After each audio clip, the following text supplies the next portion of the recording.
성탄의 기쁨과 평강이 예배하는 우리 모든 성도들에게 가득하기를 주의 이름으로 축원합니다.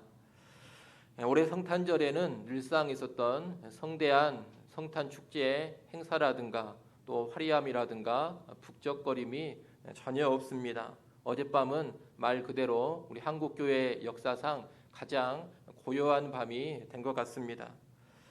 성탄절 당일에도 축하 행사는커녕 예배조차 성도들이 함께 모여서 드리지를 못하고 이렇게 온라인으로 드리고 있습니다. 지금껏 우리가 보냈던 성탄절 가운데 가장 조촐한 성탄절이라 생각이 됩니다. 그런데 사실 처음에 성탄이 그렇게 화려하지 않았습니다. 처음 예수님이 태어나신 성탄의 그날이 그렇게 대단하지 않았다는 겁니다. 베들레헴의 작은 마을에 예수님께서 태어나셨습니다.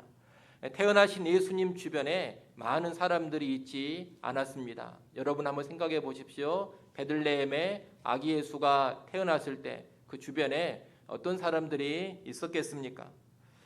요셉과 마리아가 있었을 것이고 또 모르겠습니다. 그 주변에 아기가 태어났으니 몇 사람이 더 있었을 수도 있습니다. 거기에 천사들의 말을 듣고 달려왔던 목자들이 있었을 것입니다. 모르겠습니다만 많아도 10명이 되지 않을 그런 사람들이 아기 예수 주변에 모여 있었을 것입니다. 아주 조촐한 탄생의 자리였다는 겁니다. 하지만 그 조촐한 자리가 역사상 가장 위대한 현장이었습니다. 가장 놀라운 사건이 그 자리에서 펼쳐진 겁니다. 하나님이 사람이 되어 오신 사건, 그 기이하고도 신비한 사건이 펼쳐지는 현장이 바로 그 조촐한 자리였습니다. 아기 예수의 탄생은 하나님께서 사람이 되어 오신 사건입니다. 하나님이 사람이 되셨다. 여러분은 이 말을 교회 다니시면서 많이 들어보셨을 것입니다. 너무나도 익숙한 말입니다. 하지만 사실 하나님이 사람이 되셨다라는 이 말을 제대로 이해하는 것은 너무나도 힘들고 어렵습니다. 왜 그렇습니까? 이 일은 너무나도 신비한 일이요, 너무나도 기이한 일이기 때문입니다. 인간의 이성으로 제대로 이해할 수 없고 헤아릴 수 없는 사건이 하나님께서 사람이 되신 성탄, 성육신입니다. 하나님이 사람이 되셨다, 이 말의 의미를 다양하게 표현해 볼 수 있습니다. 창조주가 피조물이 되셨다.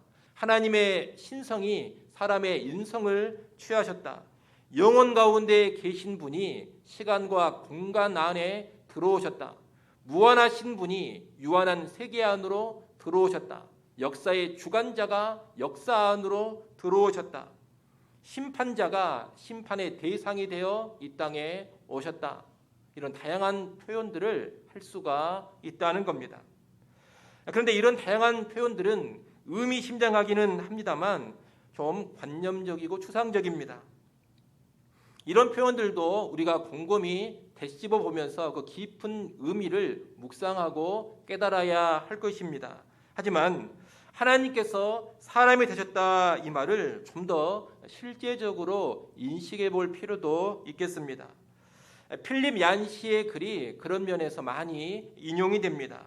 필립 얀시는 성탄, 성육신, 곧 하나님이 사람이 되신 것을 이렇게 글로 표현했습니다. 좀 긴 글이지만 제가 필립 얀시가 쓴 글을 읽어드리겠습니다. 창조자가 지구상의 피조물 가운데 한 부분이 되신다는 이 사실이 어떻게 이해될 수 있겠습니까? 어디에도 견줄 수 없고 전혀 생소하며 유일무이한 사건이었습니다. 춥고 어두운 어느 날 밤 베들레헴 굴곡진 언덕 위에서 영계와 물길계가 극적으로 교차되었습니다. 처음도 없고 나중도 없으신 하나님께서 시간과 공간 안으로 들어오신 것입니다. 우주를 가득 채우고 계신 하나님께서 시골뜨기 아이가 되셨습니다. 다른 평범한 아이들과 똑같이 걷는 법과 말하기와 혼자 옷 입는 법을 배우셨습니다.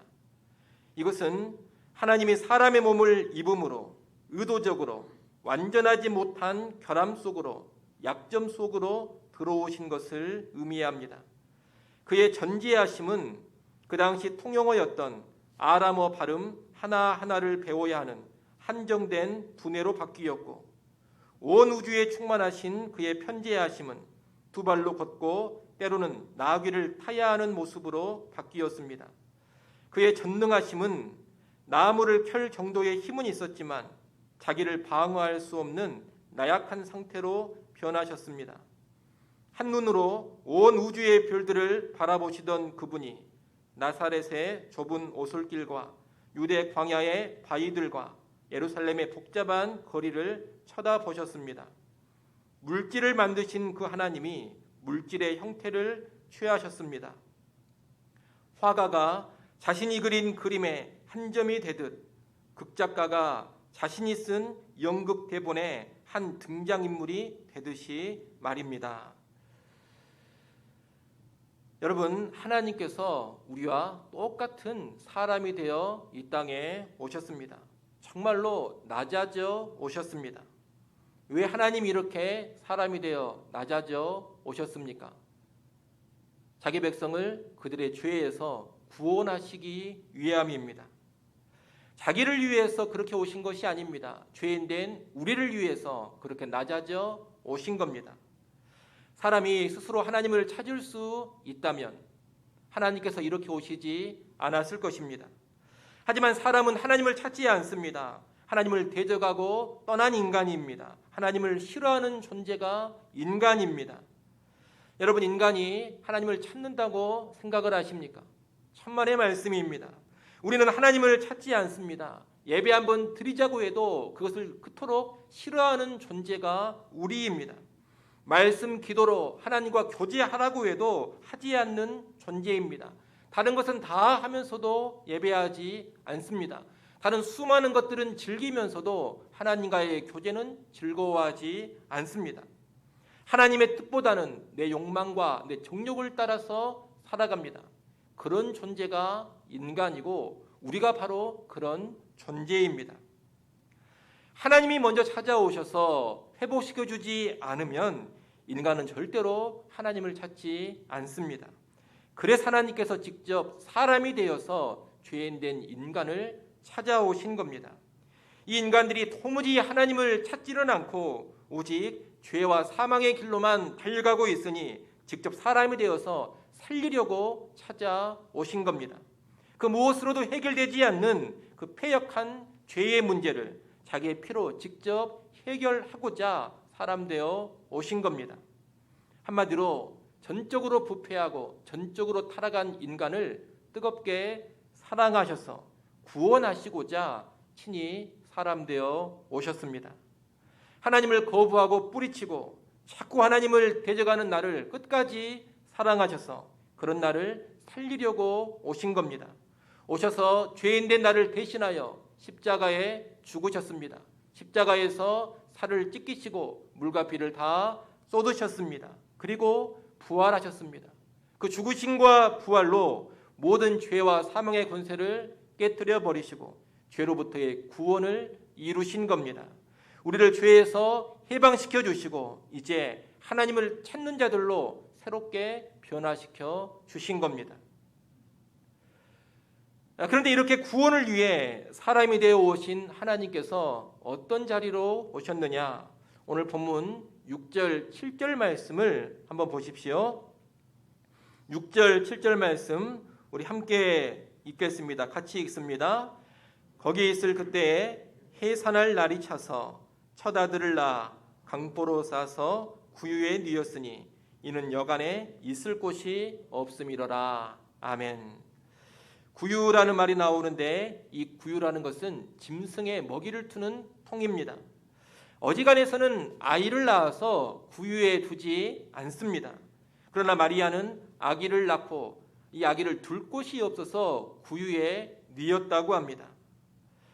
여러분, 하나님께서 하늘의 영광을 버리시고 사람이 되어 이 땅에 오셨는데 왕이나 귀족의 신분으로 오실 수도 있지 않습니까?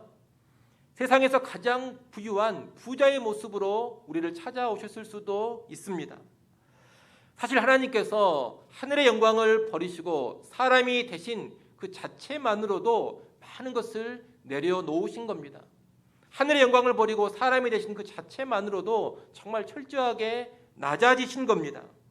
그 정도 내려놓으셨고 그 정도 낮아지셨으면 이 땅에서의 사람의 모습이라도 좀 괜찮은 모습으로 오실만 하지 않습니까? 하지만 그렇게 하지를 않으셨습니다. 하늘의 영광을 버린 것으로 끝나지 않으시고 사람으로 오시되 가장 낮은 모습으로 오셨습니다. 보통의 아이들보다 더 낮은 모습으로 태어나셨습니다.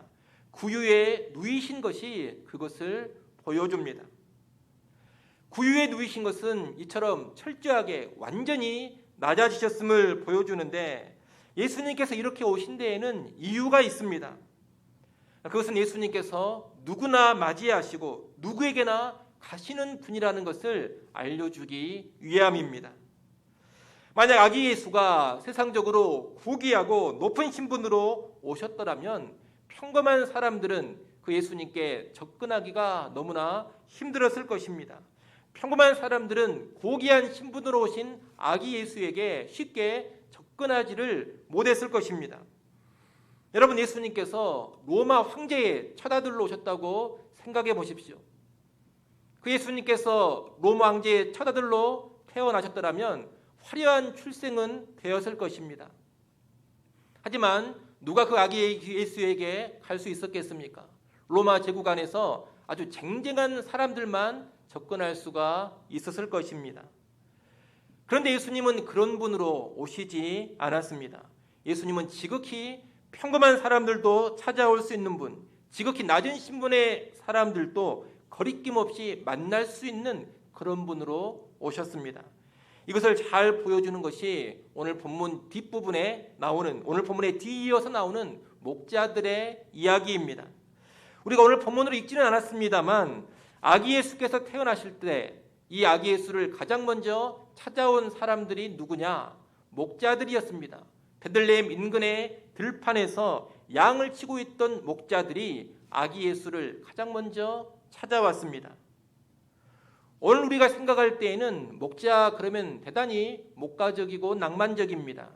하지만 이 당시 목자는 무척이나 비천한 직업이었습니다. 그리고 부정한 직업이었습니다. 유대인들의 문헌에 보면 세리 창기를 비롯해서 유대인들이 배척하는 직업을 5개로 말하고 있는데 그 가운데 3번째 목록에 목자가 들어 있습니다. 당시 목자들은 천한 자들이었고 배우지 못한 자들이었습니다. 부정하게 여겨지고 신뢰하지 못할 자들로 여겨져서 법정에서 증인의 자격도 주어지지 않았습니다. 너무나 무시를 당해서 약간의 지위나 신분이 있는 사람들이라면 목자들과 어울리고 목자들과 접촉하는 일을 껄끄러워했습니다. 그런 사람들이 목자들이었다는 겁니다. 이 목자들 스스로도 그런 사실을 잘 알고 있었습니다. 자기들은 환영받지 못하는 사람들이라는 것, 고귀한 사람들에게는 가까이 가지 못하는 사람들이라는 것, 부유하거나 신분 높은 사람들의 집 근처에는 얼씬거리지도 못하는 사람들이라는 것을 그들 자신도 잘 알고 있었다는 겁니다. 그런데 바로 이런 목자들에게 천사가 나타나서 베들레헴의 구주가 나셨다, 이 소식을 전해줍니다. 누가복음 2장 11절 말씀을 여러분 한번 보십시오. 누가복음 2장 11절에 보면 오늘 다윗의 동네에 너희를 위하여 구주가 나셨으니 곧 그리스도 주시니라 라고 합니다. 천사가 목자들에게 전해준 말입니다. 여기 보면 구주, 그리스도, 주라는 말을 쓰고 있습니다. 이 구주, 그리스도, 주라는 호칭은 대단히 존귀한 호칭입니다. 유대인들이 그토록 오래 기다려왔던 메시아를 가리키는 호칭입니다. 그들이 최고로 높여야 될 존재가 구주, 그리스도, 주인 것입니다. 이런 분이라면 당연히 어떤 모양으로 올 것이 예상됩니까? 왕궁이나 화려한 처소에서 태어날 것이 예상됩니다. 아주 고귀한 장소에서 태어날 것으로 기대가 됩니다. 하지만 천사는 뜻밖에도 이 구주, 그리스도, 주로 태어나신 분이 구유에 뉘어 있다고 합니다. 누가복음 2장 12절 말씀을 보십시오. 누가복음 2장 12절 같이 한번 읽어보겠습니다. 너희가 가서 강보에 쌓여 구유에 뉘어 있는 아기를 보리니 이것이 너희에게 표적이니라 하더니 아멘. 구주이신 아기, 그리스도이신 아기가 태어났는데 어디에 누워 있다고 합니까? 구유에 뉘어 있다 이렇게 말합니다. 구유에 뉘어 있다라는 말이 뭘 의미합니까? 구주이신 이 아기, 그리스도이신 이 아기, 주가 되시는 이 아기가 무척이나 비천한 곳에 있다 이것을 의미합니다.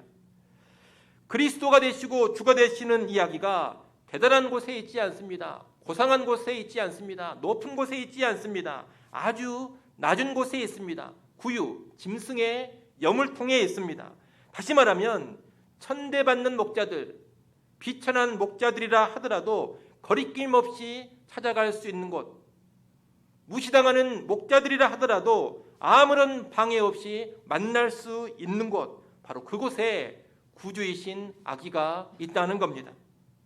만약 천사가 태어난 이 아기는 구주 그리스도 주가 되신다 이 이야기만 했더라면 목자들은 이 아기를 찾아보는 것, 만나보는 것이 무척이나 부담스러웠을 것입니다.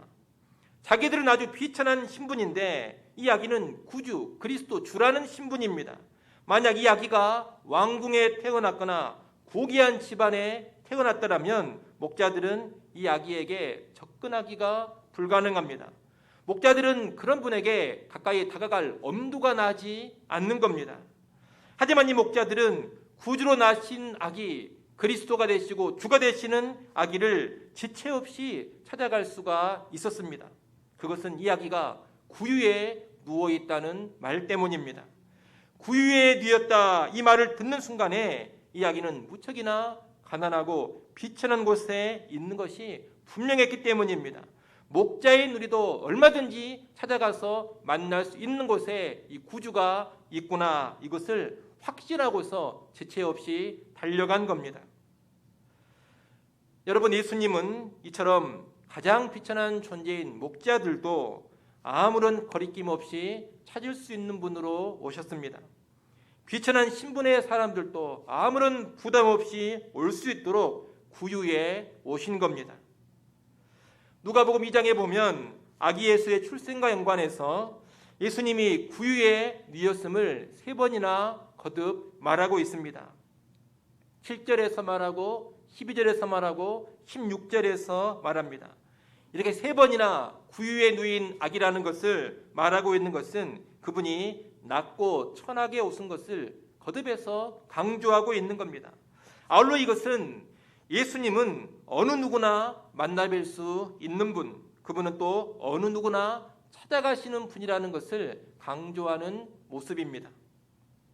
실제로 이 아기 예수는 자라서 공생의 사역을 하실 때에도 낮고 천한 사람들을 수없이 찾아가셨습니다. 날 때부터 비천한 목자들을 맞이하셨던 그분은 창기를 찾으셨습니다. 세리들을 찾으셨습니다. 소외당하는 병자들, 나병 환자들을 찾으시고 만나셨습니다. 거지들도 만나 주셨습니다. 개 취급받는 사마리아 사람들과 이방인들까지 찾아 만나 주셨습니다. 물론 이 말은 예수님이 낮고 비천한 사람들만 찾으시고 만나 주신다 이런 의미는 아닙니다. 예수님은 높은 지위에 있고 부유하고 고상한 사람들도 찾으시고 만나 주십니다. 다만 구유에 누이신 이 모습을 통해서 뭘 보여주는 것이냐? 그분은 결코 낮고 천한 자들을 외면하시는 분이 아니라는 것을 보여주는 겁니다. 오히려 그들에게 지대한 관심이 있고 그들에게 우선적인 관심이 있음을 알려주는 겁니다. 그런 여러분, 오늘 누구라도 구유에 나신 이 구주 예수 그리스도께 나아갈 수 있음을 아시기 바랍니다. 예수님께서 거부하시는 사람은 단 한 사람도 없습니다. 그 어떤 부정한 사람도, 그 어떤 비천한 사람도 구주 예수는 맞아 주십니다. 예수 그리스도는 내가 어떤 모습이라 하더라도 환영하십니다. 내가 비천해도 맞아 주시고 내가 가난해도 맞아 주십니다. 일자무식의 사람이라 하더라도 기쁨으로 맞아 주시고 소외된 사람이어도 환영해 주십니다. 다른 사람들은 다 나를 껄끄럽게 생각한다 하더라도 주변의 모든 사람들은 다 나를 멀리한다 하더라도 구주 예수님은 기꺼이 나를 맞이해 주십니다.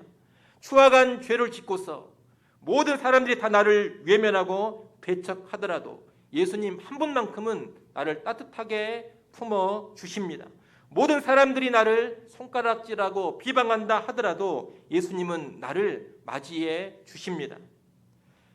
그런 여러분, 이 성탄의 날에 가장 기뻐해야 할 사람들은 높고 존귀한 사람들이 아닙니다.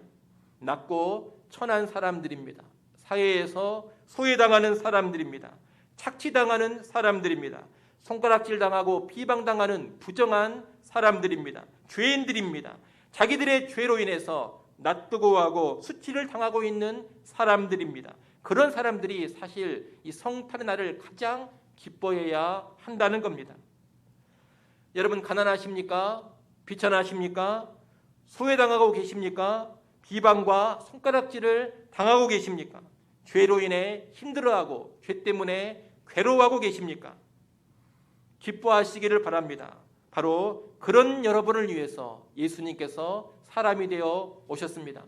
그런 여러분을 기꺼이 환영하신다는 것을 보여주기 위해서 사람으로 오시되 구유에 오셨습니다. 그러니 어떤 모습, 어떤 형편이라 하더라도 있는 모습 그대로 구주 예수께 나아가시기 바랍니다. 예수님은 여러분을 환영하시고 기쁨으로 맞이해 주십니다. 위로할 것을 위로하시고 회복시킬 것을 회복시켜 주십니다. 용서할 것을 용서하시고 새롭게 하실 것을 새롭게 해주십니다. 그것이 바로 은혜의 복음입니다. 사람으로 오시되 구유에 오신 예수 그리스도, 여러분, 이것이 은혜의 복음을 가르쳐 줍니다. 그런 이 성탄의 날에 구유에 나신 구주 예수께 나오셔서 그 은혜의 복음을 만끽할 수 있기를 간절히 소원합니다. 아울러 예수 그리스도께서 이런 분이심을 안다면 이분을 구주를 믿는 우리가 어떤 삶을 살아야 되겠습니까? 우리를 구원하기 위하여서 사람 되어 이 땅에 오시되 구유에 오셨습니다. 그런 분을 구주로 믿는다면 우리가 어떤 모습으로 이 땅을 살아가야 하겠습니까? 우리는 먼저 그 어떤 사람이라도 차별하지 않고 배제하지 않아야 할 것입니다.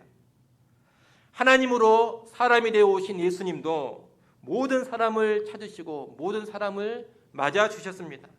그런데 한낱 피조물인 우리가 사람을 차별하고 사람을 배제한다면 이것이 말이 되는 일이겠습니까? 우리가 비천한 이들을 멸시하면 말이 되는 일이겠습니까? 우리가 작은 자들을 소홀히 하면 이것이 말이 되는 일이겠습니까? 우리가 죄인들을 함부로 정죄하고 멸시한다면 이것이 말이 되는 일이겠습니까?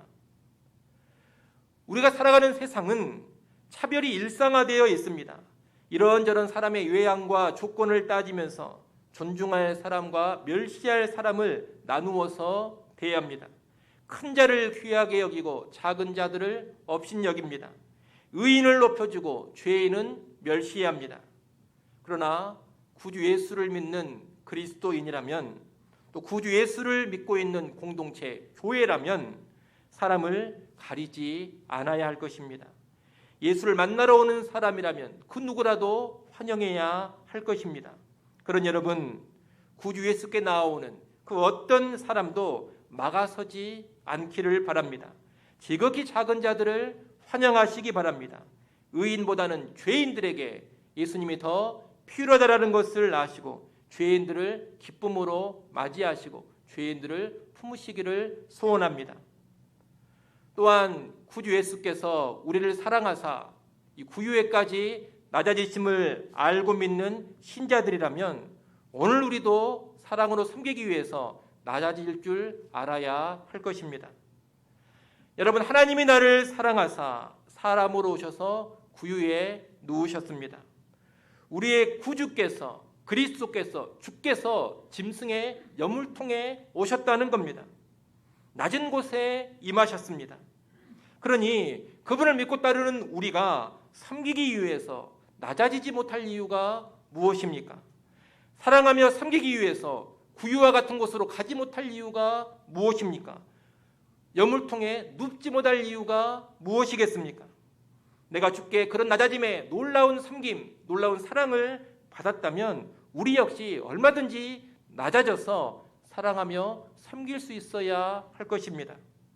그런 여러분, 낮아져서 섬기시기를 바랍니다. 사실 제대로 사랑하려면, 제대로 섬기려면 낮아지지 않고서는 불가능합니다. 낮아져야지만 제대로 사랑할 수 있고 제대로 섬길 수가 있는 겁니다. 우리가 성탄이 무엇인지를 안다면 가정에서 낮아져 섬길 겁니다. 남편이 낮아지고 아내가 낮아져서 섬길 겁니다. 부모가 낮은 자리에서 자녀를 섬겨줄 것이고 자녀들도 낮은 자리에서 부모를 공경하며 순종할 것입니다. 성탄이 무엇인지를 안다면 교회 안에서도 낮아져 섬길 겁니다. 성탄을 아는 목사라면, 성탄을 아는 장로라면 높아지려는 것이 아니라 주께서 보여주신 것처럼 낮아져 섬길 겁니다.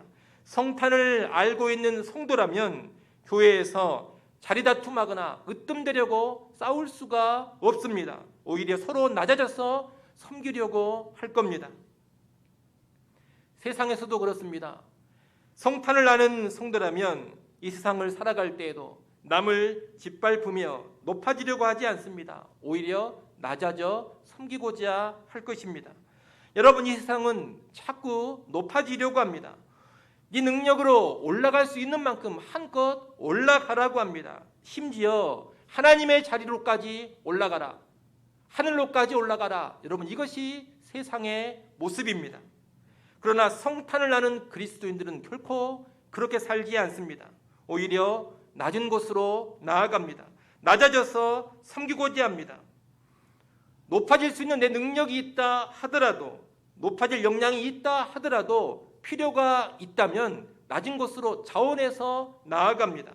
그것이 바로 성탄을 아는 그리스도인의 모습이요, 구유에 누이신 구주를 믿는 신자의 모습인 것입니다. 여러분, 우리가 지금까지 얼마나 많은 성탄절을 보냈습니까? 또 얼마나 많은 성탄절 예배를 드렸습니까? 사람으로 오신 하나님에 관한 이야기를 얼마나 많이 들었고, 구유에 누우신 이 아기에 관한 이야기를 또 얼마나 많이 들었습니까? 우리는 수없이 많은 성탄절을 보냈고, 수많은 성탄절 예배를 드렸고, 수없는 성탄절 설교를 들어왔습니다. 그렇다면 이제는 낮아지신 예수님을 좀 더 닮아야 하지 않겠습니까? 낮아지신 예수님을 우리도 낮아져서 따라야 하지 않겠습니까? 여러분, 진정한 예수의 제자는 높아지고자 하는 사람이 아닙니다. 진정한 예수의 제자는 낮아지는 사람입니다. 높아지려고 우리가 예수를 따르는 것이 아닙니다. 낮아져서 따르는 것입니다. 낮아져 따라야지만 진짜 예수의 제자가 되는 겁니다. 이를 명심하시고 이번 성탄절을 보내면서는 우리가 좀 더 낮아지기를 소원합니다. 좀 더 낮아져서 섬기기를 바랍니다. 그 낮아져 따르는 모습을 오늘 가정에서부터 먼저 보여주십시오. 낮아지는 남편이 되십시오. 낮아지는 아내가 되십시오. 낮아지는 부모가 되시고 낮아지는 자녀들이 되십시오. 나아가 교회와 세상에서도 이 낮아지는 모습을 보여주십시오.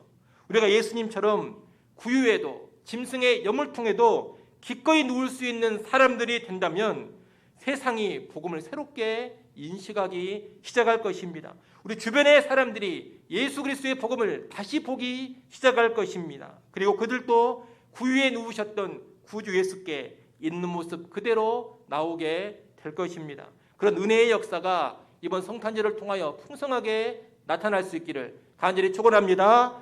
기도하겠습니다.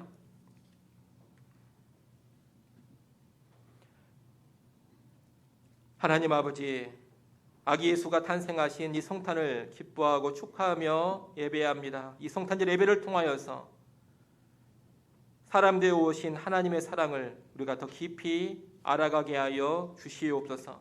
구유에 오신 구주, 낮은 자리로 오신 구주께서 그 어떤 사람, 그 어떤 죄인이라도 받으시고 구원하심을 알게 하여 주옵소서. 나 같은 죄인도 있는 모습 그대로 받으시고 구원하심을 깨닫고 감사하게 하여 주옵소서. 놀라운 은혜와 사랑을 받은 자로서 이제 우리도 사람을 차별 없이 대하게 하시고 그 어떤 죄인이라도 용납해 하여 주옵소서. 가정과 교회와 세상에서 낮아져서 섬기게 하여 주시옵소서. 우리의 삶을 통하여 낮아지신 구주의 복음, 은혜의 복음을 온전히 드러내게 하여 주시옵소서.